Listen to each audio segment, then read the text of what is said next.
You know that feeling when you think you're finally seeing the light at the end of the tunnel, only to realize someone's been moving the tunnel further away? Well, you're about to hear an unbelievable true story, so please like and subscribe. Drop your location in the comments. I have a feeling this kind of workplace betrayal happens everywhere. My name is Patricia Torres. I'm 50 years old, and after 28 years of dedicated service at Westfield Municipal Services, I should have been signing my retirement papers 3 months ago. Instead, I'm sitting here telling you about the most twisted workplace sabotage I never saw coming. Let me paint you the picture. It was a Tuesday morning in March when I walked into the HR department for what I thought would be a routine follow-up on my pension paperwork. I'd submitted everything back in January. Every form, every document, every piece of financial information they'd requested. My retirement date was set for April 15th. My husband Carlos Torres and I had already booked our RV trip to visit the national parks we'd been dreaming about for decades. But Jennifer Caldwell, the HR benefits coordinator who'd been handling my file, looked at me with this confused expression that immediately made my stomach drop. "Patricia, I'm sorry, but we're still missing several key documents from your pension application. Without them, we can't process your retirement." I stared at her in disbelief. "What documents?" "My daughter Jessica came home from college last weekend, and she mentioned something that didn't sit right with me. She said Emma has been telling people, her friends, classmates, that you abandoned her when she was little. That you walked out on her and only came back when it was convenient." The words hit me like a physical blow. I sink into one of my kitchen chairs, staring at the small framed photo of Emma and me from her high school graduation just 2 years ago. We're both smiling, my arm around her shoulders, looking like any proud mother and daughter. That's not true, Lisa. You know that's not true. I never left Emma. Her father left us when she was 7, but I stayed. I was always there." "I know, sweetie. I know. That's why I felt like I had to tell you. Jessica said Emma gets really emotional when she talks about it, like she genuinely believes it happened. But honey, I remember those years. I remember you picking Emma up from school every day, bringing her to our house when you had to work late shifts. You never abandoned that girl. If you enjoy dramatic life stories like this one, smash that like button and subscribe. Tell us where you're watching from. After I hang up with Lisa, I sit in my kitchen for what feels like hours, trying to make sense of this revelation. Emma is 20 now, living in her own apartment about 30 minutes away while she attends community college. We talk regularly, have dinner together at least once a week. Something's not right here. The next morning, I decided to talk to my closest friend at work, Maria Santos. Maria works in the accounting department, just down the hall from HR, and we've been friends for over 15 years. She's 48, incredibly sharp with numbers, and has this ability to notice patterns that others miss. Plus, she's always been protective of me, like the sister I never had. "Maria," I said during our coffee break, "have you noticed anything strange going on in HR lately? Anything with Jennifer's workflow? Or how she's handling files?" Maria's expression immediately became serious. She glanced around to make sure we were alone in the break room, then leaned closer. "Actually, now that you mention it, yes. I've seen Jennifer staying late several evenings recently, and she's been making a lot of trips to the document shredder. More than usual." My blood ran cold. Document shredder?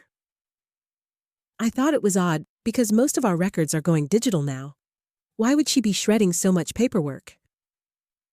Maria paused, studying my face. "Patricia, this is about your retirement paperwork, isn't it?" I explained everything that had happened, and Maria's expression grew more troubled with each detail. "I've also noticed Jennifer seems stressed lately, but not in a normal work pressure way. More like she's worried about getting caught doing something. That night, Carlos and I had a long conversation about what this could mean.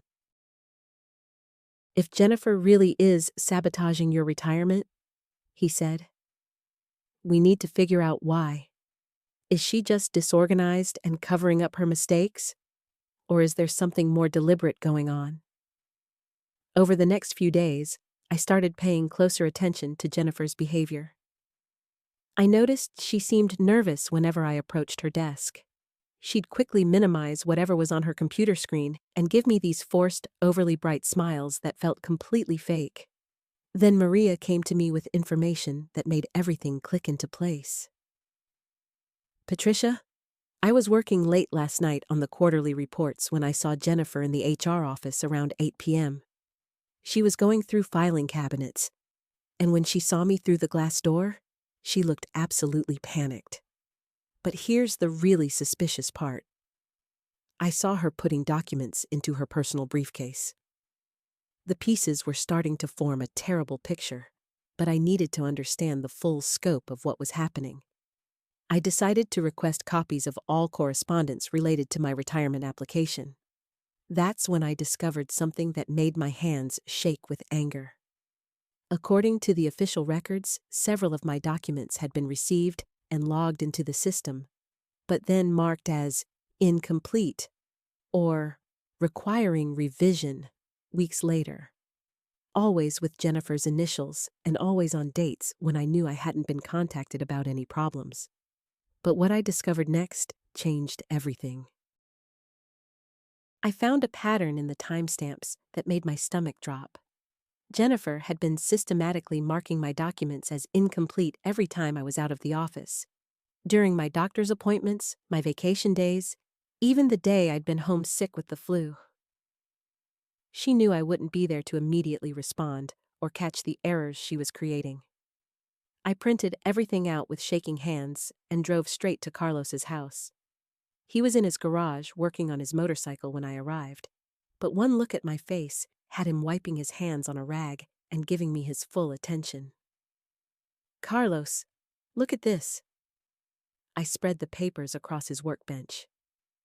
Every single time Jennifer marked something as incomplete or needing revision, I was out of the office. Look at the dates. Carlos studied the documents, his jaw tightening as he connected the dots. This isn't incompetence, Patricia. This is deliberate. She's been tracking your schedule and timing these delays specifically for when you can't respond immediately. But why?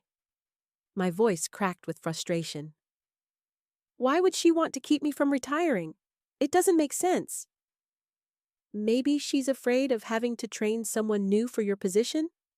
Or maybe she thinks your retirement will mean more work for HR.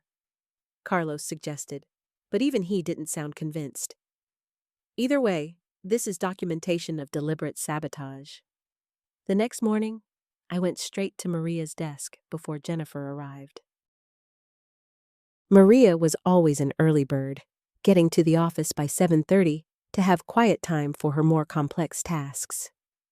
Maria, I need to ask you something, and I need you to be completely honest with me, I said, keeping my voice low. Has Jennifer ever said anything to you about not wanting me to retire? Maria looked uncomfortable, fidgeting with her coffee cup. Patricia, well, there was something, but I thought she was just making conversation. What did she say? About 2 months ago, Jennifer mentioned that she hoped you wouldn't retire anytime soon because... Maria hesitated, clearly reluctant to continue. Because what? Because she said if you left, management might decide to combine some of your responsibilities with hers, and she was already overwhelmed. She said something about hoping your paperwork would take a while to process, so she'd have more time to prepare for the transition. The words hit me like a physical blow.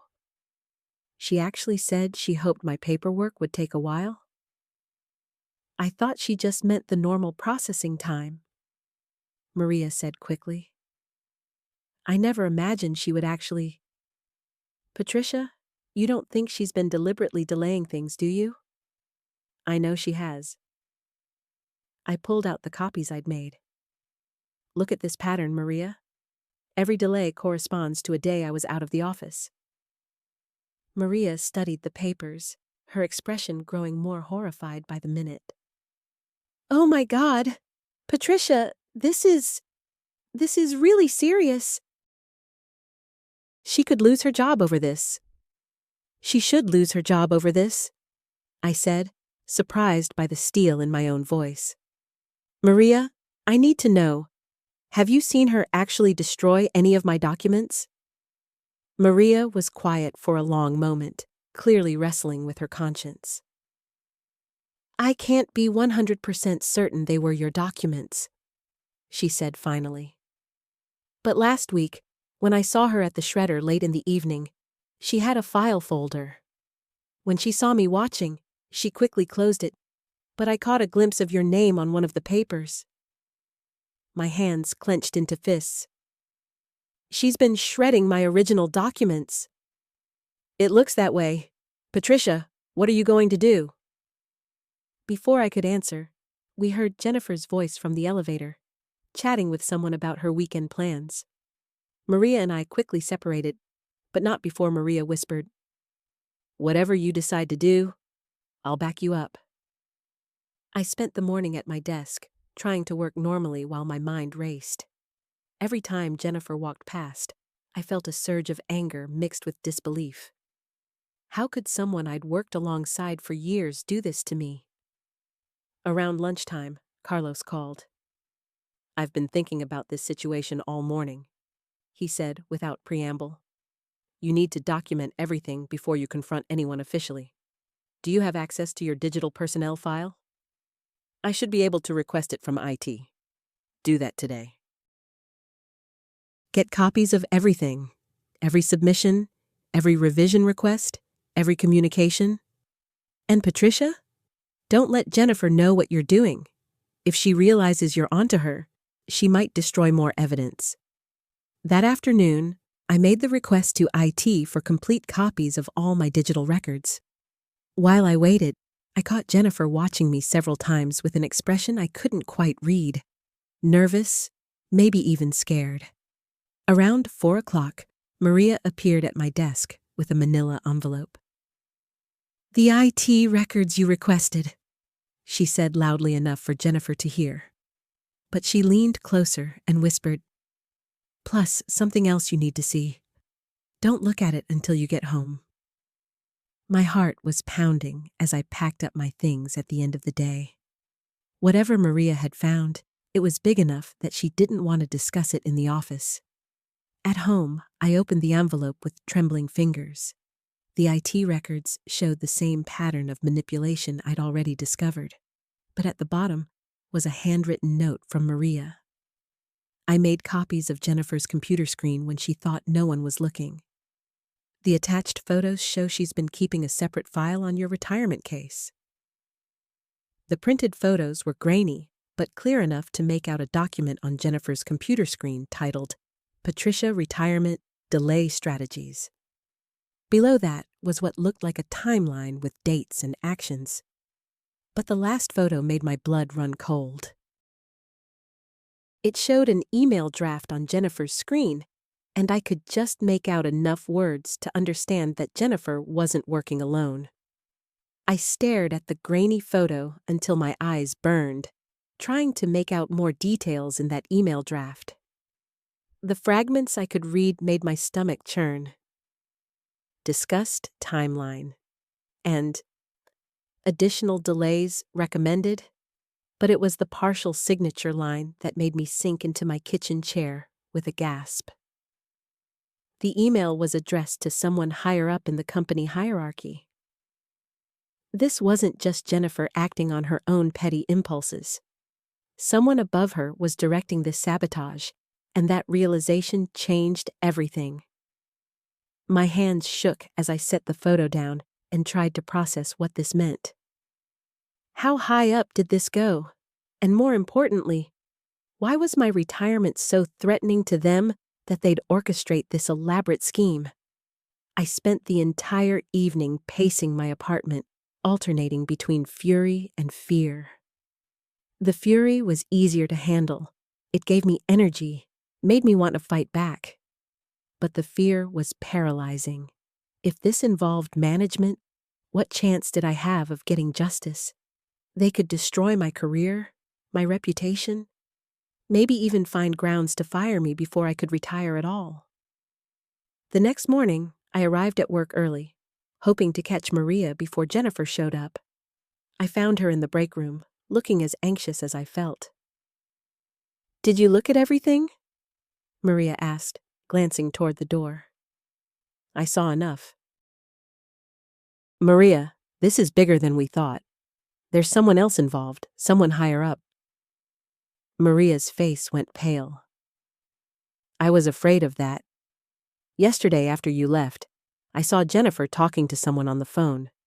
She kept saying, 'Yes, sir,' and writing down what sounded like instructions." "Did you hear anything specific?" "Something about maintaining the timeline and keeping things under control." "Patricia, I'm scared. What if they find out I helped you?" I reached across the table and squeezed her hand. "They won't. We'll be careful." But even as I said it, I wasn't sure I believed it. The weight of the conspiracy was settling on my shoulders like a lead blanket. This wasn't just about my retirement anymore.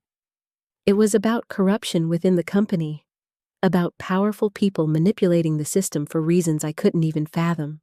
When Jennifer arrived that morning, she seemed different, more confident, almost smug. She greeted me with an overly bright smile that made my skin crawl. "Patricia, how are you doing with your retirement paperwork? Still having those pesky delays?" The casual cruelty in her voice made me want to throw my coffee cup at her face. Instead, I managed a tight smile. "Oh, you know how these things go. I'm sure it will all work out eventually." "I'm sure it will," Jennifer replied, and there was something in her tone that sounded almost like a threat. I made it through the morning by focusing on routine tasks, but my concentration was shot. Every time my phone rang, every time someone walked past my desk, I jumped. The paranoia was eating at me, making me question every interaction, every glance from colleagues. Around noon, Carlos called, and I felt a wave of relief hearing his familiar voice. "How are you holding up, Patricia?" "Not well," I admitted, keeping my voice low. "It's worse than we thought. There's someone else involved, someone in management." There was a long pause. "That explains a lot, actually. I've been thinking about the pattern of delays you described. It's too systematic, too coordinated to be one person acting alone." "Carlos, what if I can't win this? What if they're too powerful?" "Listen to me." His voice was firm but gentle. "You've worked for that company for 35 years. You've earned your retirement, and you've earned the right to leave on your own terms. Don't let them intimidate you into giving up." "But how do I fight people I can't even identify?"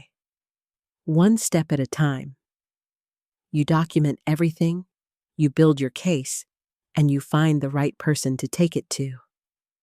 There has to be someone in that company with integrity."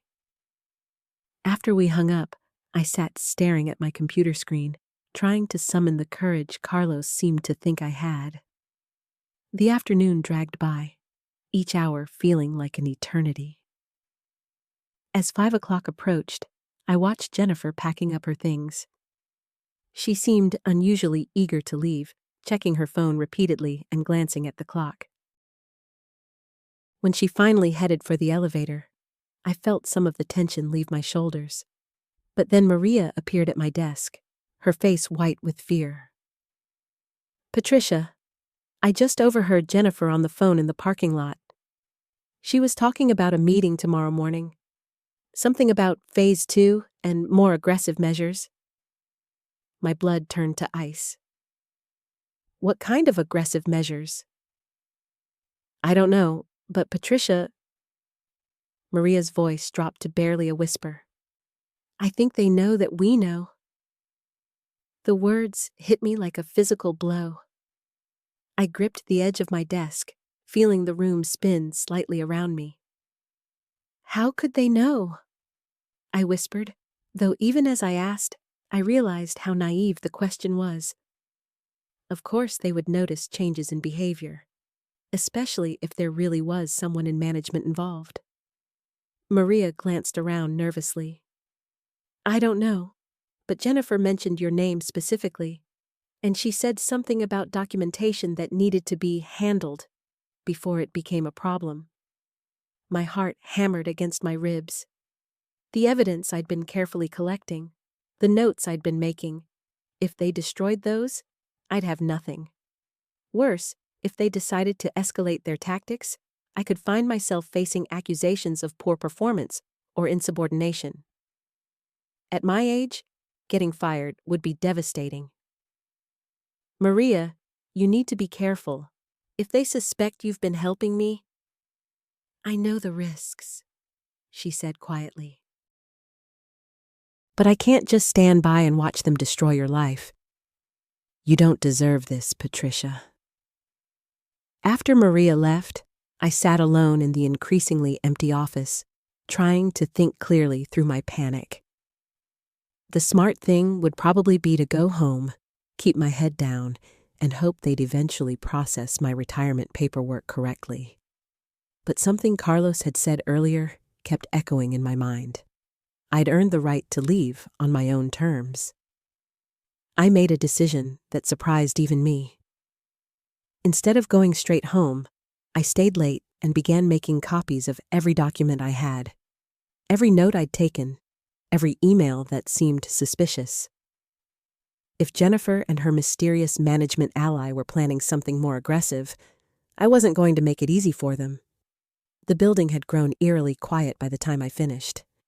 My footsteps echoed in the empty hallways as I made my way to the parking garage, clutching a manila folder full of copied evidence. At home, I called Carlos immediately. They're escalating, I said without preamble when he answered. Maria overheard Jennifer talking about more aggressive measures and something about handling documentation. Carlos was quiet for a long moment. Patricia, this is getting dangerous. If they're willing to go this far to prevent your retirement, there's something bigger at stake than just your pension. What do you mean? Think about it. Why would they work so hard to keep one person from retiring? Unless, what if you're not the only one? What if they've been systematically delaying multiple retirements to avoid paying out benefits? The possibility hadn't occurred to me, but it made horrible sense. That would be fraud on a massive scale, Carlos finished. And if that's what's happening, they can't afford to let you succeed in getting your retirement processed correctly. It could expose everything. I sank into my kitchen chair, suddenly feeling every one of my 63 years. Carlos, I don't know if I'm strong enough for this fight. They have all the power. They control the paperwork, the processes, probably even the people I'd normally report problems to. You're stronger than you think, and you're not alone in this. But what if they try to fire me? What if they fabricate some reason to get rid of me before I can retire? Then we'll document that too. Patricia, I know this is scary, but running away now means they win, and it means the next person they target won't have any warning about what's coming. After we hung up, I spent the evening organizing my evidence and trying to plan my next moves, but sleep was impossible. Every creak of the house made me jump, and I found myself checking the locks on my doors twice. The next morning, I arrived at work early, hoping to observe Jennifer's mysterious meeting. I positioned myself at my desk with a clear view of the conference rooms and waited. At exactly 9 o'clock, Jennifer emerged from the elevator with someone I recognized but had never paid much attention to, David Chen from Human Resources.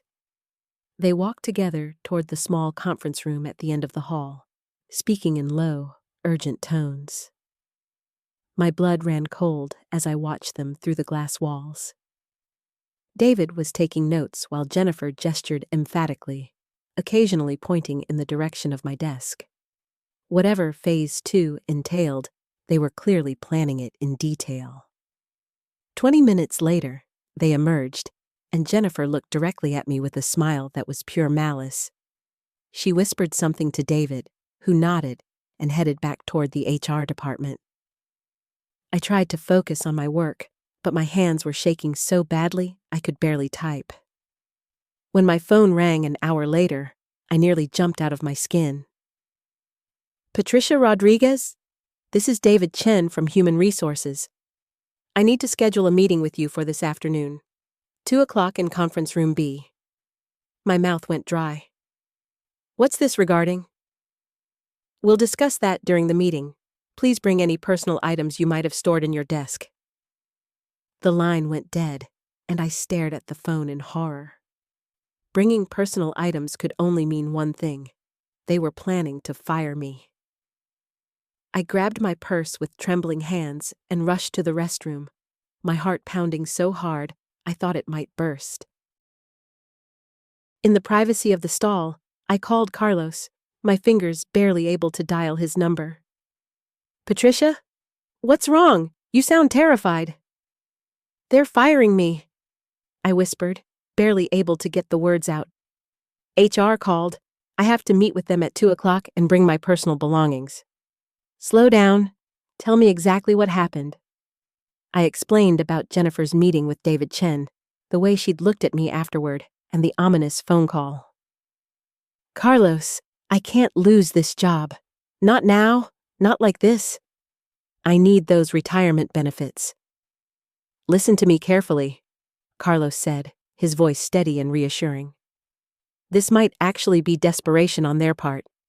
If they're moving this fast, it means they're scared of what you might discover or report. But what good does that do me if I'm unemployed?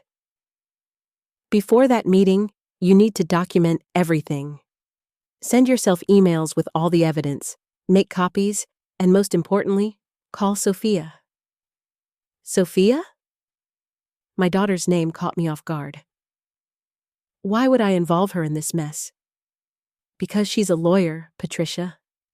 She understands employment law better than either of us, and she can advise you on how to protect yourself.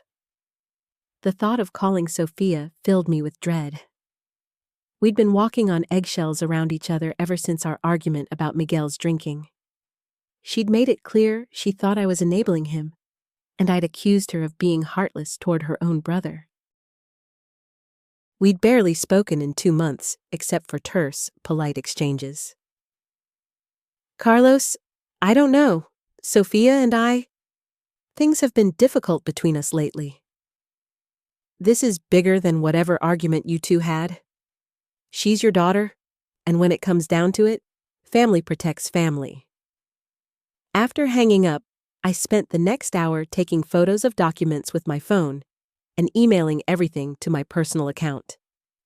At 12:30, I stepped outside the building and with shaking fingers called Sophia's office. Rodriguez Law Associates, this is Sophia. Just hearing her professional, confident voice made me feel both proud and intimidated. Sophia, it's Mom. I need your help. The line went quiet for a moment. Mom, what's wrong? You sound upset. I'm in trouble at work. They're trying to fire me, and I think it's because someone's been sabotaging my retirement paperwork. The words tumbled out in a rush. What? Mom, slow down. Start from the beginning. I explained everything. Jennifer's interference, the missing documents, the suspicious meetings, and the afternoon summons from HR. Sophia listened without interruption, and I could hear her taking notes. Mom, this sounds like potential age discrimination and possibly fraud if they're manipulating pension documents. But I need you to be very careful in that meeting. Don't sign anything, don't admit to any wrongdoing, and try to get them to put their accusations in writing. What if they just fire me on the spot? Then we'll have grounds for a wrongful termination suit, especially if we can prove the pension sabotage. But Mom, I have to ask, why didn't you call me sooner? I closed my eyes, feeling the weight of our strained relationship. Because I didn't want to burden you with my problems, and because, well, things have been tense between us. About Miguel. About Miguel, I confirmed. Sophia sighed. Mom, I may not agree with how you handle Miguel's situation, but that doesn't mean I won't be here for you when you really need me. You're my mother. This is what family does. Tears sprang to my eyes. I've been so scared, mija. Not just about the job, but about losing you and Miguel. About everything falling apart. You're not going to lose me. We disagree about Miguel, but we'll figure that out. Right now, let's focus on protecting you from these people who are trying to cheat you out of what you've earned. After Sophia coached me on what to expect and how to respond, I felt marginally more prepared. But as 2 o'clock approached, my anxiety returned full force. I arrived at conference room B to find David Chen and Jennifer both waiting for me. Jennifer's presence confirmed my worst fears. This wasn't a routine HR matter. Please, sit down, Patricia, David said, gesturing to a chair across from them. A manila folder sat ominously on the table between us. Thank you for coming, he continued. We need to discuss some concerning issues that have come to our attention regarding your work performance and other matters. Jennifer leaned forward slightly, that same malicious smile playing at her lips. We've discovered some irregularities in your recent work, Patricia. Issues with accuracy, missed deadlines, and what appears to be intentional delays in processing important documentation. My blood boiled. She was describing her own sabotage and attributing it to me. I'm not sure what you're referring to, I said carefully, remembering Sophia's advice to not admit to anything. David opened the folder and slid several papers toward me. These are examples of work submitted by you that contained significant errors. This pattern of declining performance, combined with your recent emotional outbursts and complaints about the department, suggests you may be struggling to meet the demands of your position. I looked at the documents, recognizing forms I had indeed submitted, but they weren't the versions I remembered completing. Someone had clearly altered them after the fact.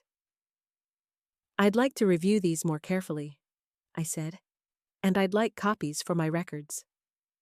Jennifer's smile faltered slightly. That won't be necessary. What we need to discuss is a transition plan. Given your proximity to retirement age, we thought it might be beneficial for everyone if we expedited your departure with a small severance package. There it was. They wanted me gone quickly and quietly, probably before I could expose whatever scheme they were running. I'm not interested in early departure, I said firmly. I plan to work until my official retirement date and collect my full pension benefits. David and Jennifer exchanged a look that sent chills down my spine. Patricia, David said, his tone becoming more serious. I'm afraid that may not be possible. The irregularities we've discovered may require a more formal investigation. During such an investigation, we'd need to suspend you from your duties, which could significantly delay any pension processing. The threat was crystal clear. Cooperate with their forced retirement scheme, or face a prolonged investigation that would destroy any chance of a clean exit with full benefits. But as I sat there, feeling the weight of their manipulation, I thought about Sophia's words. This is what family does. And I thought about Carlos's faith in my strength. I wasn't just fighting for myself anymore. I was fighting for every older worker they might target next. I understand your position, I said slowly, but before I make any decisions, I'll need to consult with my attorney. Jennifer's face went pale. Your attorney? My daughter, actually, Sophia Rodriguez from Rodriguez Law Associates. She specializes in employment law, and has been very interested in the details of my situation here." The room fell silent, and I could practically see the wheels turning in their heads. They had expected a scared, isolated older woman they could intimidate into submission. Instead, they were facing someone with legal representation and family support. David cleared his throat. "Well, of course, that's your right. Perhaps we should postpone this discussion until you've had a chance to consider all your options." "That sounds wise," I agreed, standing up. "I'll be sure to have Sophia review all of these documents you've shown me. She'll want copies, of course, along with the original versions from my personnel file for comparison." As I walked out of that conference room, my phone was already buzzing with a text from Jennifer. "We need to talk. Tonight. This has gone too far." I stared at Jennifer's text message, my hands trembling slightly as I sat in my car in the parking lot. The audacity of it. After that theatrical performance in the conference room, she still thought she could manipulate me into a private conversation. I drove home in a daze, the events of the day replaying in my mind. By the time I pulled into my driveway, I had made a decision. I called Sophia. "Mom, how did it go today?" Her voice was warm but concerned. "They tried to railroad me into early retirement," I said, walking into my kitchen and sinking into a chair. "David and Jennifer ambushed me with some fabricated story about irregularities in my work." "What kind of irregularities?" I explained the entire meeting, reading her Jennifer's threatening text message. Sophia's silence on the other end grew more ominous with each detail. "Mom, this is witness intimidation," she finally said, her lawyer voice replacing her daughter voice. "They're panicking because they know they've been caught. Jennifer reaching out like this proves she knows what she's been doing is wrong." "What should I do? Should I meet with her?" "Absolutely not alone, but—" Sophia paused, and I could hear her thinking. "Actually, this might be exactly the opportunity we need. If she's willing to talk, she might say something incriminating. Do you trust Carlos enough to ask him to be there as a witness?" An hour later, I was calling Carlos. His voice was tight with anger when I explained what had happened. "Patricia, this is outrageous," he said. "Of course I'll be there. Jennifer has no idea I've been helping you document everything." We arranged to meet at a coffee shop downtown that evening, neutral territory, where Jennifer couldn't corner me alone. I texted her back. "I'll meet you at Cafe Luna at 7 p.m. I'm bringing a witness." Her response was immediate. "That's not necessary. This should be private." "Those are my terms," I replied, and didn't respond to her subsequent messages. At 6:45 p.m., Carlos and I sat in a corner booth, my phone recording app ready. I felt like I was preparing for battle, but this time, I wasn't fighting alone. Jennifer arrived 10 minutes late, her professional composure cracking when she saw Carlos. "What is he doing here?" she demanded, sliding reluctantly into the booth across from us. "Carlos is my witness," I said calmly. "You said we needed to talk, so talk." Jennifer's hands fidgeted with her purse strap. Gone was the confident woman from the conference room. "Patricia, you don't understand the position you're putting everyone in. The company has invested a lot in younger employees, and there are budget considerations." "Are you saying the company has been deliberately sabotaging older employees' retirement paperwork to force them out?" Carlos asked quietly. "I never said that," Jennifer snapped, then caught herself. "Look, Patricia, I was trying to help you. David wanted to make this much more difficult, but I convinced him to offer you a clean exit. By delaying my pension paperwork for months? By making me think I had made mistakes?" My voice was rising, and I forced myself to stay calm. Jennifer, I know you've been interfering with my retirement process. Jennifer's composure finally cracked completely. You have no idea what kind of pressure I'm under. David told me that if I didn't find ways to reduce headcount among senior employees, my own job would be at risk. I've got kids in college, Patricia. I needed this job. The admission hung in the air like a live wire. Carlos and I exchanged glances. She had just confessed to systematic age discrimination. So you admit you've been sabotaging my paperwork? I pressed gently. I was trying to buy time for you to accept early retirement voluntarily, Jennifer said, tears forming in her eyes. I thought if the process seemed complicated enough, you'd take the severance and go quietly. It seemed kinder than what David wanted to do. Which was what? Jennifer wiped her eyes, smearing her mascara. He wanted to build a case for termination based on performance issues, manufactured ones, if necessary. My blood ran cold.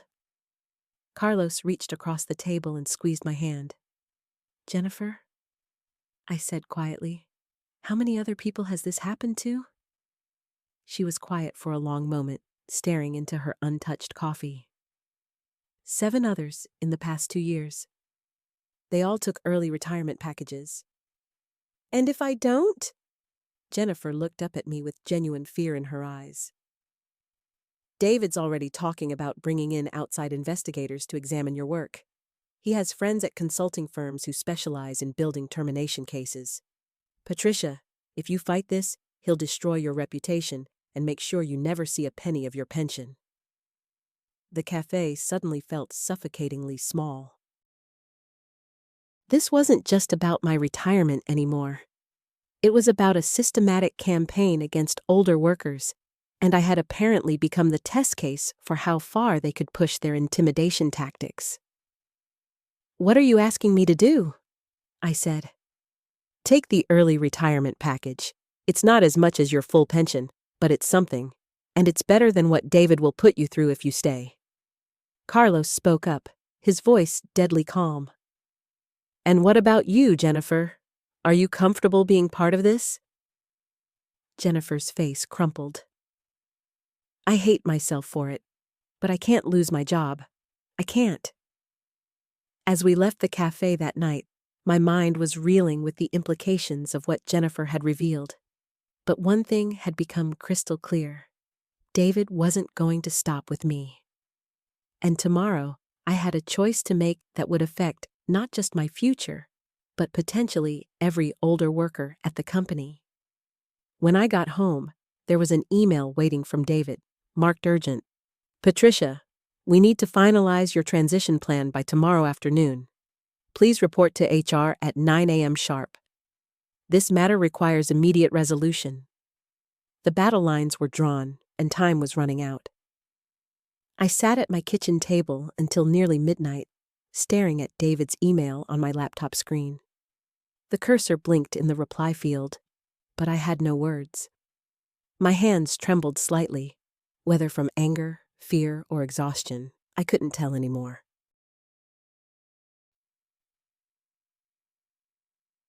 9 a.m. sharp. The phrasing felt deliberately aggressive, like I was being summoned to my own execution. I pushed the laptop away and walked to the window, looking out at the quiet street. In just a few hours, I'd have to walk into that building knowing exactly what David was trying to do to me, and apparently had successfully done to 7 others. Jennifer's tear-streaked face kept flashing through my mind. 7 people. 7 careers ended because they'd had the audacity to age while working. My phone buzzed. A text from Carlos. Can't sleep either? Want to talk through strategy? I called him immediately. He answered on the first ring. Patricia. His voice was warm but alert. I've been thinking about tomorrow. I keep going in circles, I admitted. Part of me wants to take their package and run. Get away from David and his games. But then I think about those 7 other people, and how many more will come after me if I don't fight this. What does your gut tell you?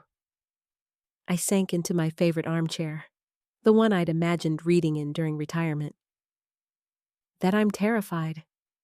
David has resources I don't have. He has connections. He has the company's backing. Jennifer made it clear, if I fight this, he'll make sure I lose everything. But I've worked there for 28 years, Carlos. I've built systems, mentored people, solved problems they didn't even know they had.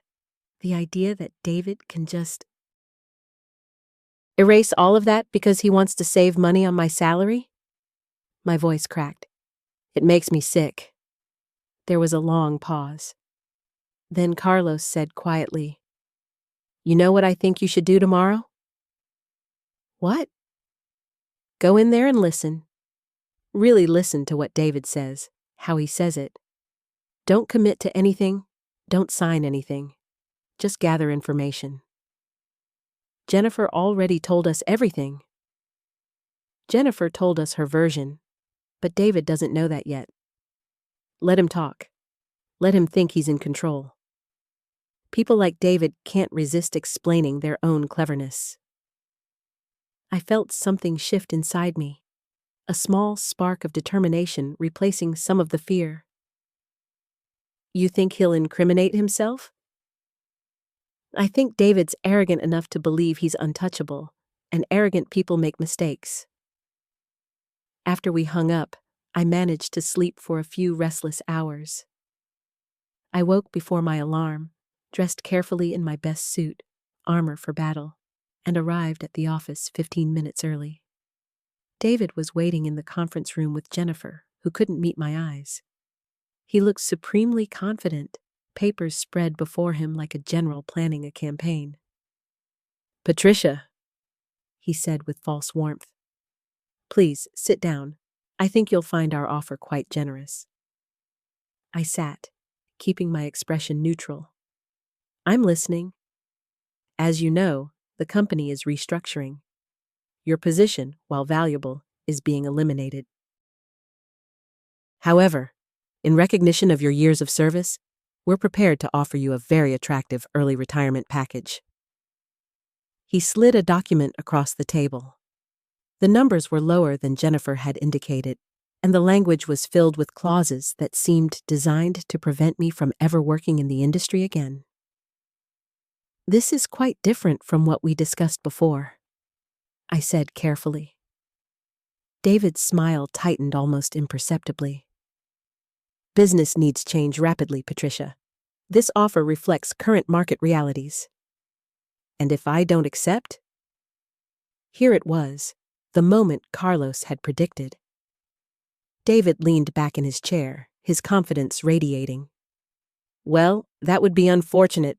You see, we've been conducting a comprehensive review of your recent work. Some concerning patterns have emerged." He gestured to another stack of papers. "Missed deadlines, quality issues, interpersonal conflicts.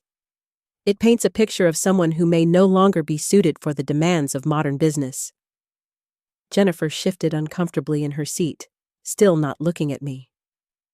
"What kind of interpersonal conflicts?" I asked.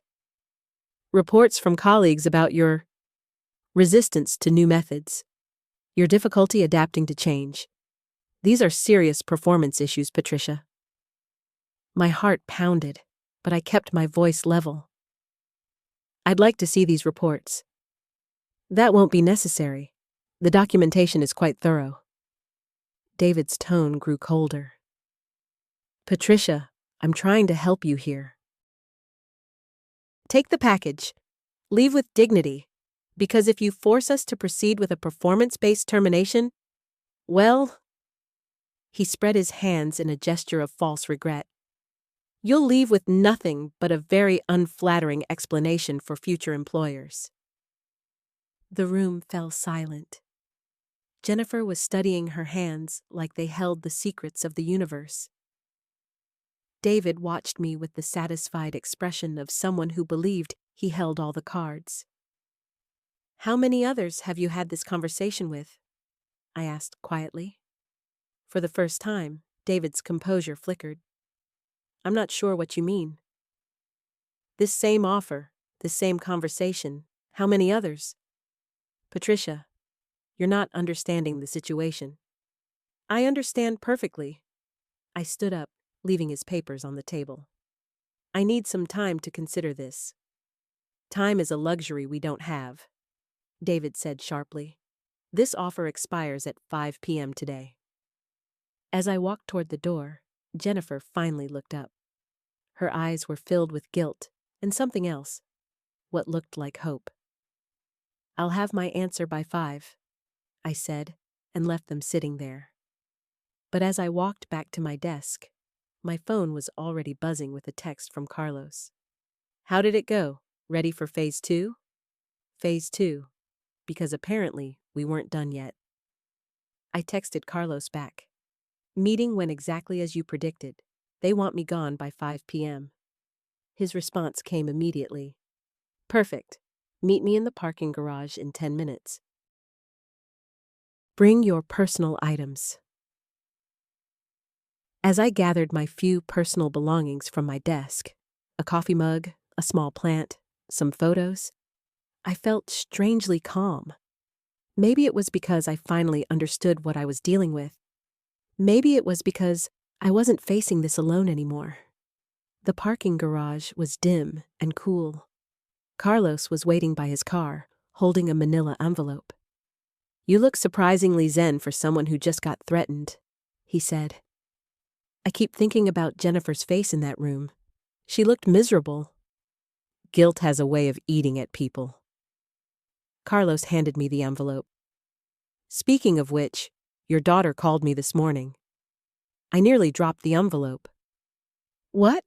How did she even get your number? Apparently you mentioned my name when you told her about the pension issue. She looked me up in the company directory. Carlos smiled. She's worried about you, Patricia. Really worried. My throat tightened. Ever since her father and I divorced 3 years ago, my relationship with my daughter had been strained. She'd blamed me for the marriage falling apart, said I was too focused on work, too stubborn to compromise. We'd barely spoken in months. What did she say? That she knows you've been stressed about retirement, that you've been working extra hours, trying to make sure everything was perfect before you left. His voice softened. She said she was afraid you'd blame yourself if something went wrong with your pension. I had to look away. That was exactly what I'd been doing.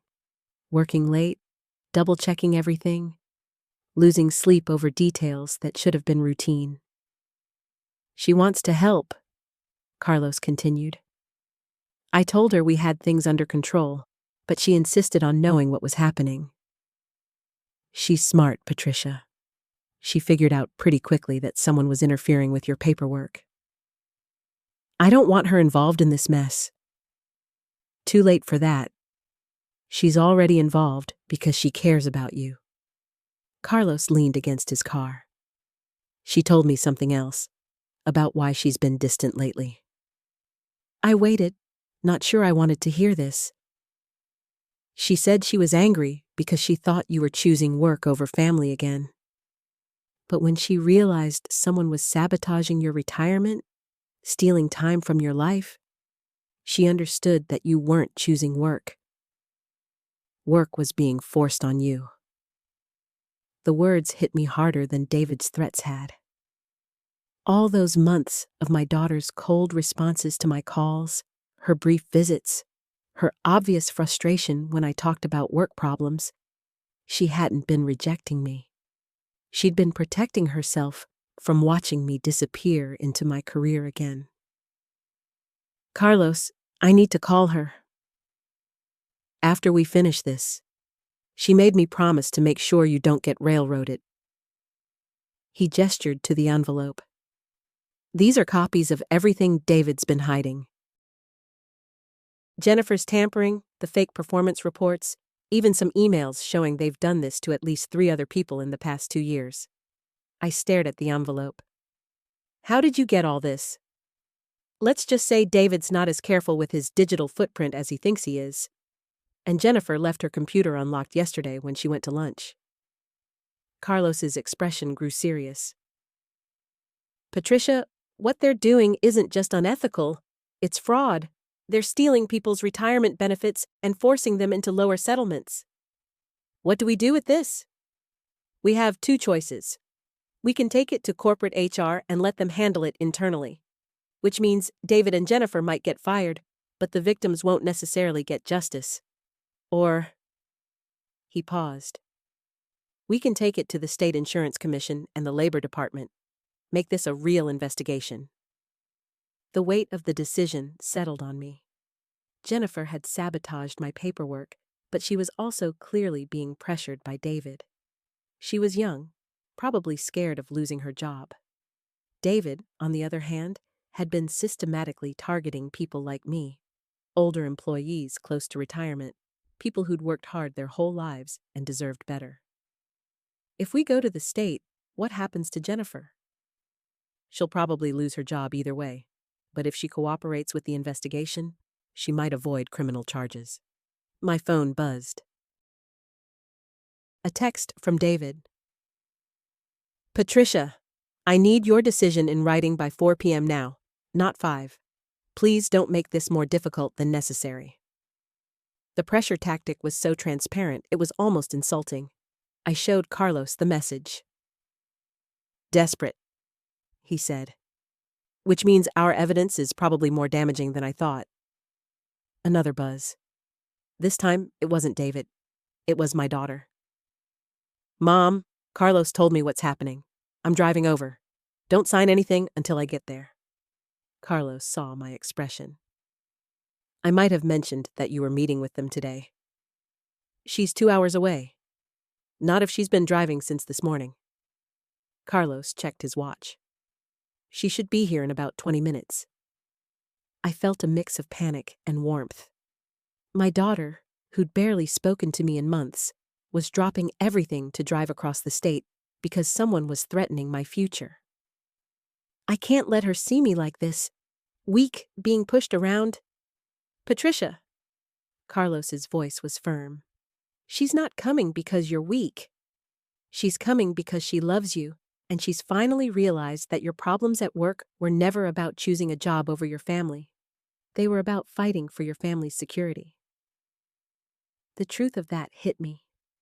All those extra hours, all that stress about getting the paperwork right, I hadn't been avoiding retirement or clinging to my career. I'd been trying to ensure that my future, and by extension my daughter's inheritance, would be secure. I'd been working so hard because I wanted to leave something behind for her. Another text from David. Patricia, your delay is being interpreted as insubordination. This affects how we document your departure. This time, I texted back, I'll have my response ready when my representative arrives. Carlos grinned. Representative? My daughter, she has her MBA and works in corporate compliance. I felt a surge of pride mixed with determination. If David wants to play hardball, he's about to meet someone who actually knows the rules. We waited in the parking garage, and I found myself thinking about all the conversations my daughter and I should have had over the past few years. About how my marriage ended, about why I threw myself into work afterward, about how much I'd missed having her support during the hardest period of my life.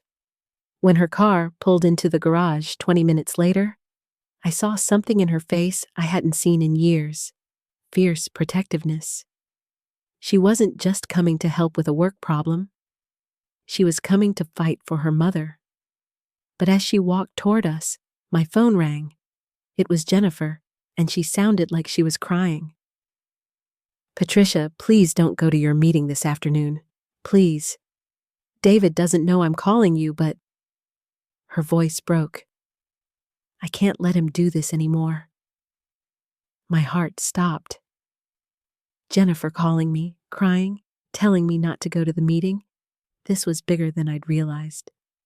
Jennifer, what's happening? What don't I know? My daughter reached us just as Jennifer's shaky voice came through the phone. He's been documenting everything as insubordination. every delay, every question you've asked about your paperwork. He's been building a case that you're refusing to cooperate with the retirement process. I felt the blood drain from my face.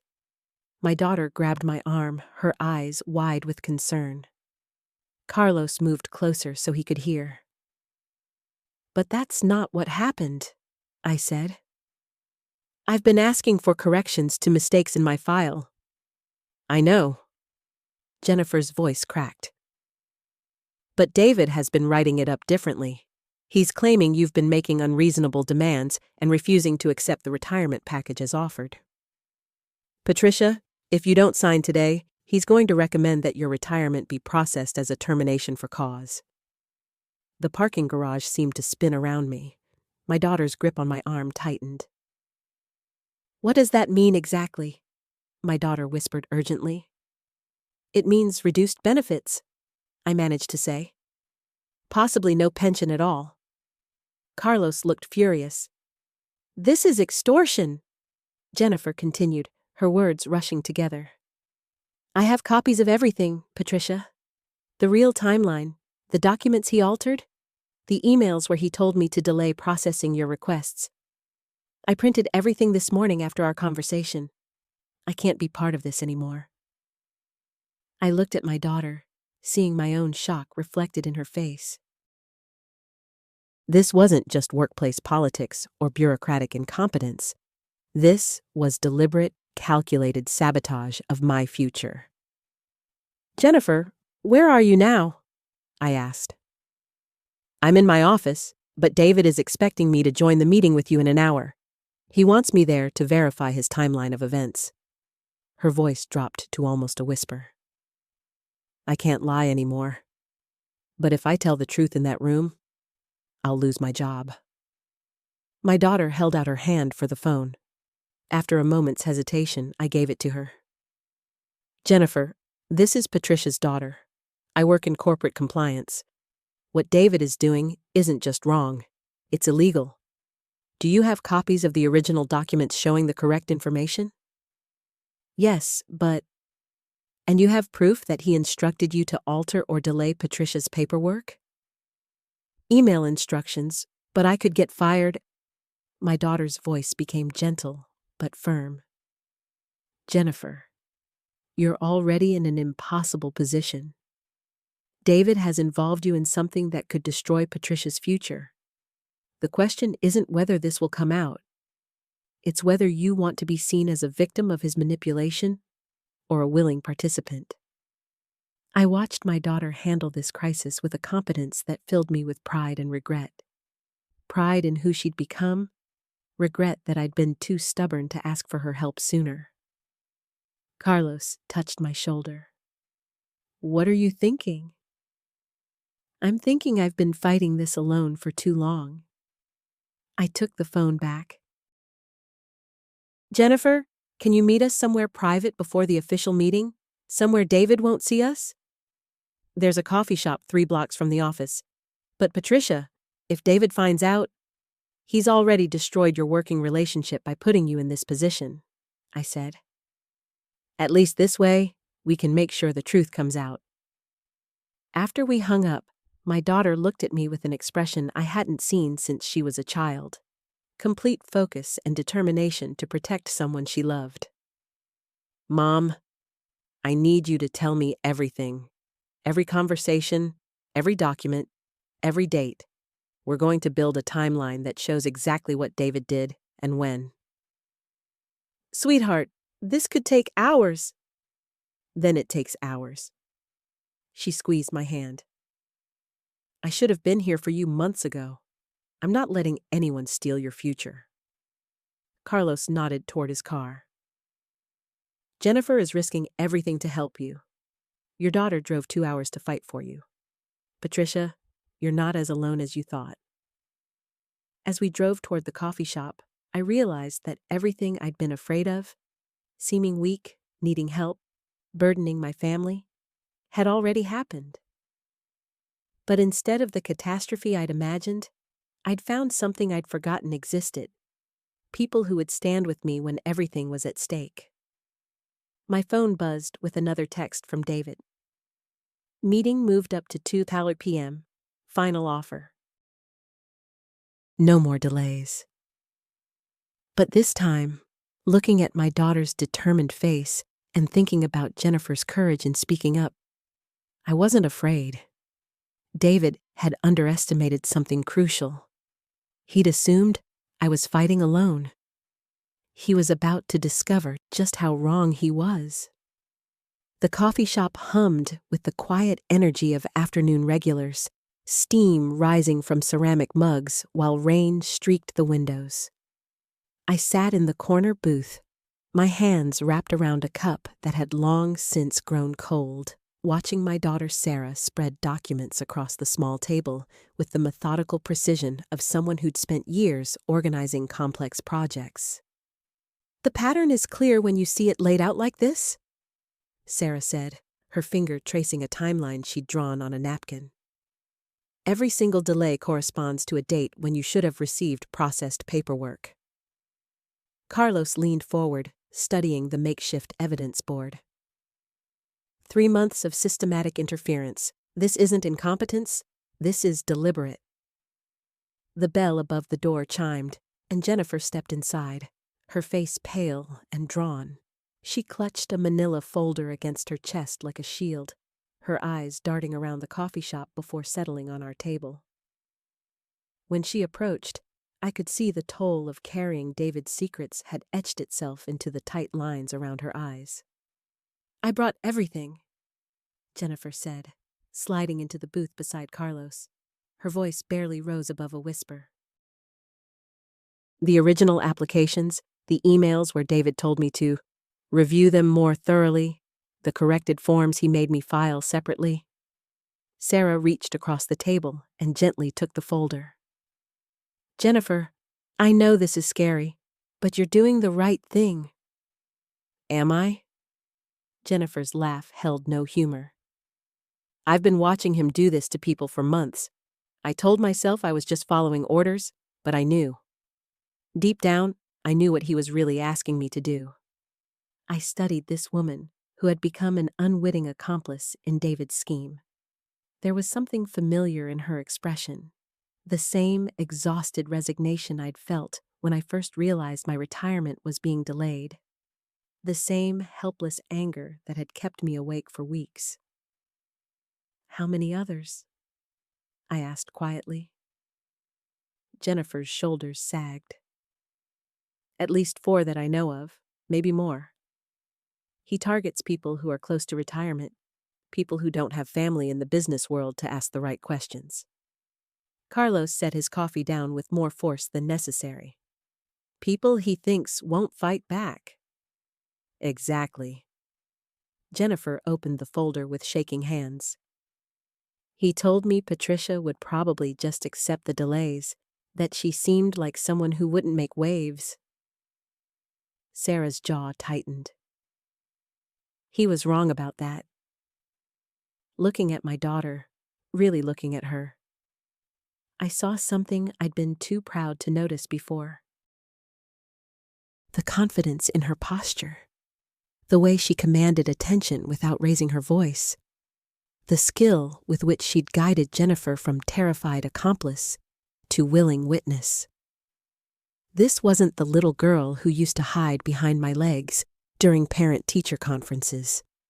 This was a woman who had learned to navigate complex situations with grace and determination. "I'm sorry I didn't call you sooner," I said to Sarah, the words coming out rougher than I intended. "Mom, you don't need to—" "Yes, I do." I reached across the napkin timeline to squeeze her hand.